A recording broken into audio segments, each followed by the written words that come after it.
काही प्रश्न एकदा त्या निमित्ताने विचारला पाहिजे.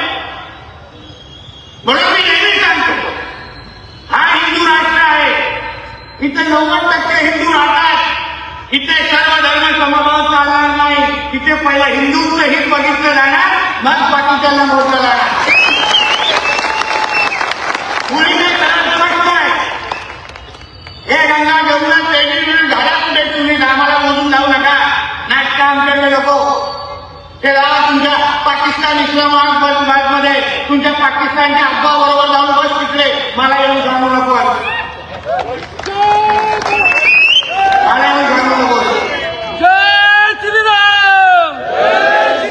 तुमच्या हिंदच्या काही अगर आम्ही काय करत नाही तर आमच्या राम जन्मोत्सवाच्या निमित्ताने, आमच्या येणाऱ्या हनुमान जयंतीच्या निमित्ताने अगर कुठल्याही प्रकारची अडचण आली तर येणं बकरी पण काही अडचणी येते हे पण लक्षात ठेवा.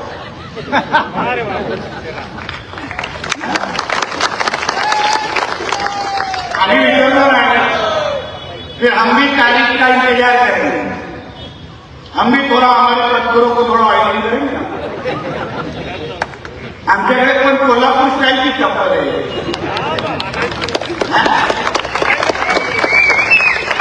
अशा जागी झोपेला शुक्रवारच्या दिवशी सिलेंडर पण भरती येणार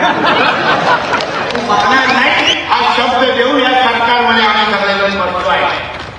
आम्ही कधीतरी सांगतो की हे सरकार हिंदू समाजाने आणलंय, कुठलंही गोल टोपी दाढीवाल्यांनी आणलेलं नाहीये, आम्हाला माहिती आहे. म्हणून आता ही मस्ती परत या पद्धतीने आता कानावर ऐकायला आली ना 6 महिने आणि 7 वर्षाची, जर अशा जागेतून फोन येईल ना सगळ्या गोष्टी अवघड होतात.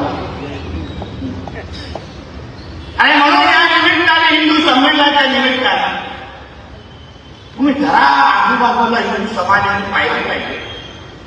आपले संत ह्या निमित्ताने तुम्ही प्रत्येकाला प्रश्न स्वतःला प्रश्न विचारला, सुरू करा तुमच्याकडून, हा निर्धार करा, संकल्प करा की मी माझ्या ह्या बाजारपेठामध्ये मी काही अगर विकत घ्यायला जाईल तर ते फक्त हिंदूंकडूनच घेईन, ही शपथ घेऊन बाजारपेठाच्या इकडे गेला पाहिजे. दुकानावर पाठी वाटा, समोर बसलेला व्यक्ती हिंदू आहे ते विचारा आणि मगच त्याच्याकडून खरेदी करा, अशी शपथ घेऊन तुम्ही इथून निघाला. पण पाठीवर कधी कधी जय श्रीराम लिहिलं असतं आणि आतमध्ये अब्दुल वसला असतं, हे लक्षात घ्या. ते झाले फार चॅप्टर झाले. आपल्या घरची नावं पण ठेवतात, म्हणून त्याला आवर्जून बोलायचे आमच्या भगिनींनी, तुझ्याकडून घेते परत तर हनुमान चाळीसला बोलून दाखव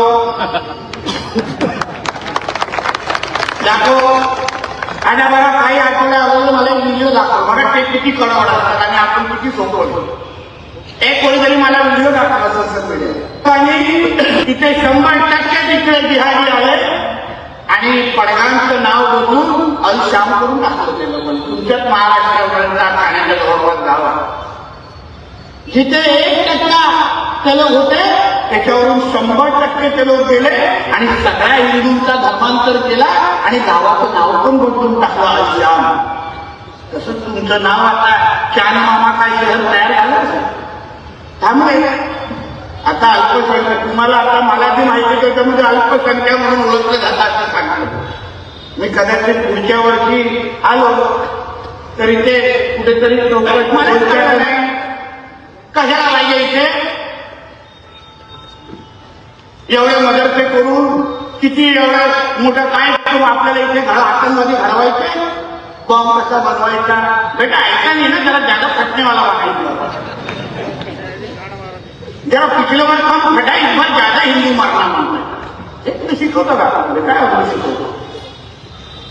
कशाला पाहिजे एवढे.